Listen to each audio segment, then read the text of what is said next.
सभी खबरों से जुड़ी किसी भी छोटी या बड़ी अपडेट को पाने के लिए सब्सक्राइब करें हमारे चैनल खबरी चौखट को और किसी भी नोटिफिकेशन को पाने के लिए बेल आइकन को दबाना न भूलें, क्योंकि हम रखते हैं चप्पे चप्पे पर नजर।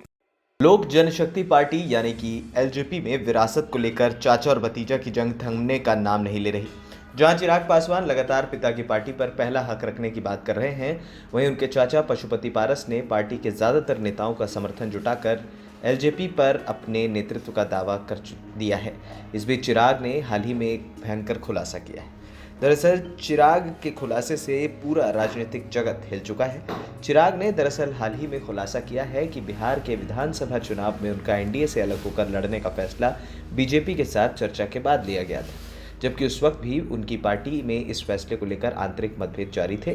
बता दें कि एलजेपी का जेडीयू के खिलाफ अलग से चुनाव लड़ना पार्टी के बागी नेताओं को खासा नापसंद था। यहाँ तक कि तब पशुपति पारस ने भी इसे खराब फैसला करार दिया था। माना जाता है कि यहीं से पार्टी में दरार पड़ने की शुरुआत हुई।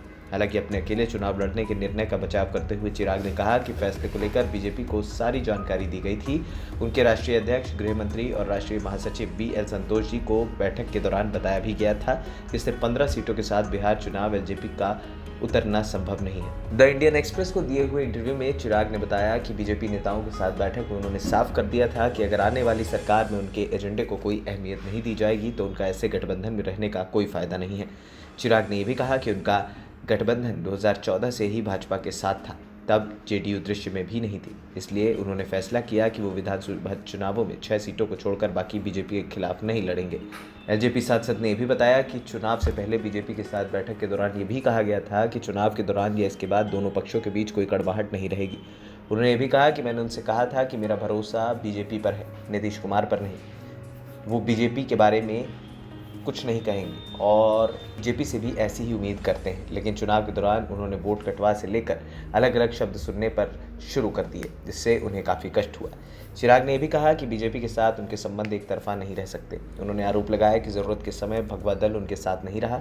चिराग ने आगे ये भी कहा कि अगर भविष्य में उन्हें घेरने के प्रयास जारी रहे तो वो अपने राजनीतिक कदमों को लेकर भी सभी संभावनाओं पर विचार करेंगे। चिराग ने यह भी कहा कि उनके पिता रामविलास पासवान और वो हमेशा प्रधानमंत्री नरेंद्र मोदी और भाजपा के साथ चट्टान की तरह खड़े रहे, लेकिन जब इन कठिन समय के दौरान उनके हस्तक्षेप की उम्मीद थी तो भगवा दल साथ नहीं था। चिराग ने रेखांकित किया कि उनका मोदी में विश्वास कायम है।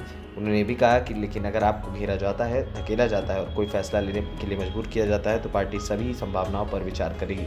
एलजेपी को अपने राजनीतिक भविष्य के बारे में इस आधार पर निर्णय लेना होगा कि कौन उनके साथ खड़ा था और कौन नहीं। ये पूछे जाने पर कि क्या मौजूदा संकट के दौरान बीजेपी ने उनसे संपर्क किया था, तो उन्होंने कहा कि भगवा दल का चुप रहना उचित नहीं था, जबकि जेडीयू एलजेपी में विभाजन के लिए काम कर रही थी। चिराग ने भी कहा कि उन्हें उम्मीद थी कि वो बीजेपी के साथ मित्रता की उम्मीद करेंगे और चीज़ों को सुलझाने का प्रयास करेंगे, लेकिन उनकी चुप्पी निश्चित रूप से आहत करती है। खबरी चौखट की रिपोर्ट।